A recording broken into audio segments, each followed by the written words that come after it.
Ndinotenda vasukuru. Inini ndine Sekuru Achapola. Ndinofunga kuti munondiziva vasukuru vese nyika yese kubva kuZimbabwe, UK, China, Angola, kuri kwese tinozikana. Ndinokutendai. Ndinofunga tatola makore akawanda stereki ndabva kumusha.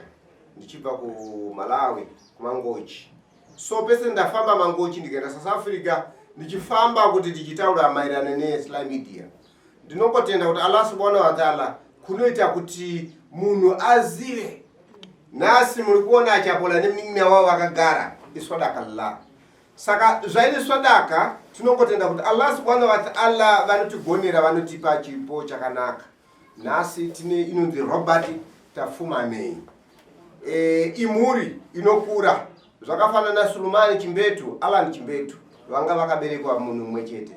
Saka pamedia azvirambidzwe kana kuti pakukura pachin'anga azvirambidzwe. Munhu akapoterwa anchibva muna ambulance akapoterwa nemzimu wakashumba kana kuti mzimu wakatembo anotenderwa kubuda kundoita matare. Saka Sly Media yakamirirwa nababa vaSly Media. Robert Tapfumaneyi isusu Achapola tiri kwa Robert.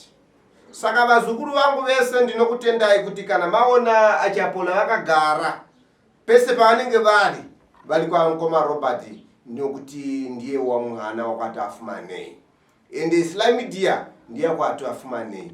Saka muri mwana anokura anorumurwa. Saka mukoma Robert ndiye anova achitungamirira Sly Media ari director manager wa Sly Media. Saka ndongotenda kuti alhamdulillah rabbil alamin. Kana mwana akaita chakanaka vazukuru vanongotevera. Isusu Achapola alhamdulillah rabbil alamin sadakallah.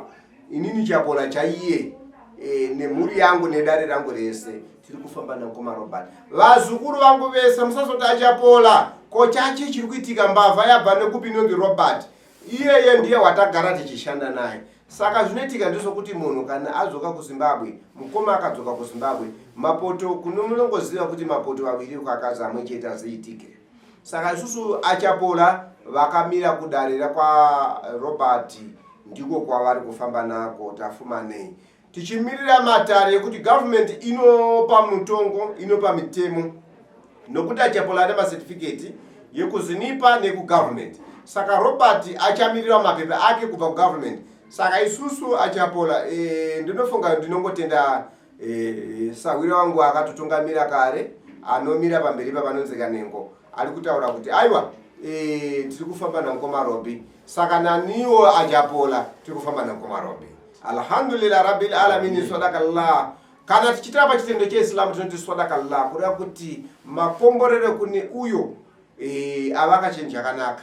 Kureva kuti Robert avakachinja chakanaka, Sly Media avakachakanaka anova mukoma wacho. Saka mukoma wacho adzoka kubva kumhiri kwenyika achida kuchengeta mhuri ari munyika yekwake. Saka alhamdulillah subhanallah tinongotenda kuti Mwari ngatindire nyasha nekumakomborero. Saka vazukuru musatsamwe, apana ataika, apana arasika.